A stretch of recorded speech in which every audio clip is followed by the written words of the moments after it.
How does ADHD affect relationships? All right, so I'll give you all a quick story time about this. Take y'all back to 2017, 2018, my second year of grad school. The girl that I was dating at the time, we'd have all these arguments, and she'd say, Kojo, you don't take this relationship seriously. Anytime I tell you on Monday that we're gonna spend time together on Saturday or Sunday, you never hold up your end of the deal. You never follow through. You say you want to spend time with me, but you don't. And I try to explain to her that I'm doing my best to get my work done between Monday and Friday. But for some reason, it would always spill over into the weekend.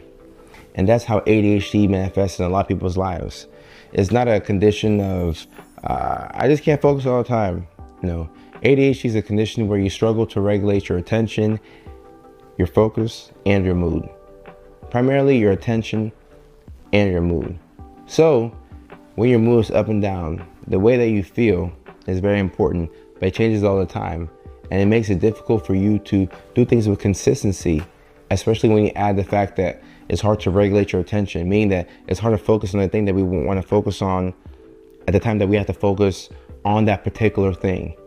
So if we have math homework that's due Wednesday at 12 p.m., sometimes we don't think about doing it until Wednesday at 9 a.m. Now we have 3 hours to get it done. Now, we have a deadline. So all of a sudden we kick things into high gear and we start to work on things and we start to make some progress. But Monday, you feel like you're frozen because, the deadline is 3 days away, 2 days away. So you're like, oh, I have all this time. I'll just kind of hang out and, I'll get to the work when I'll get to it, which means you'll get to it when the deadline is quickly approaching. And in this relationship, I did my best to get my work done Monday through Friday, but I could never quite get it all done. And it would bleed into the weekends. And many times it wouldn't get done even on the weekends.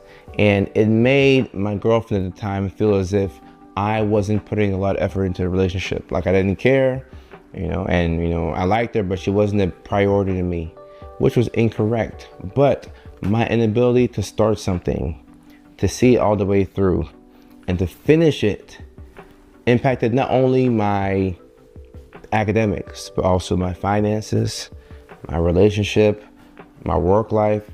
And that's what ADHD is. It's a condition that's pervasive and is going to permeate into all parts of your life. So it's important to know that you first and foremost have this condition, because then you don't blame yourself as much. Because when you're undiagnosed, it's very easy for your partner to say, oh, this person doesn't care. They just do whatever they want and they don't care about me, or they care about me, but I'm not a priority. And I'm tired of feeling like I don't matter in this relationship. Fortunately for me, I got my ADHD diagnosis in the middle of grad school. I was 26 years old. I got on the proper medications, and I'll never forget, I went to my girlfriend's house and I opened up my laptop.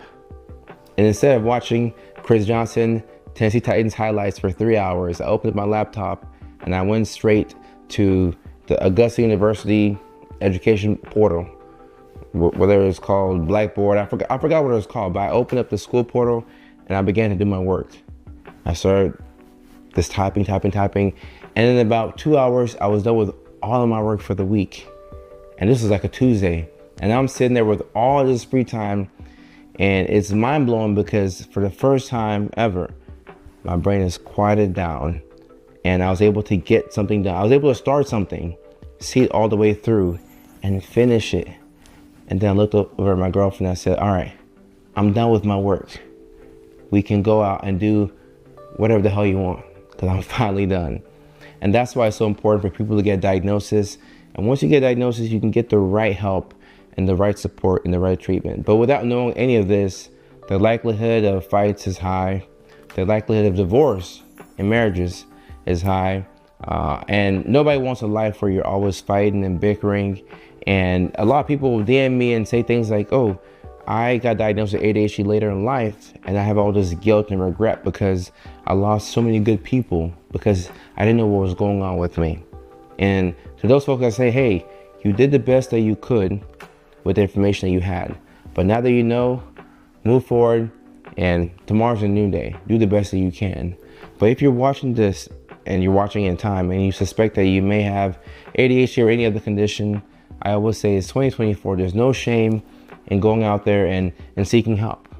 You know, looking to see if you have a certain diagnosis, or looking to see what type of support you can get, because a little bit of help can be a big game changer.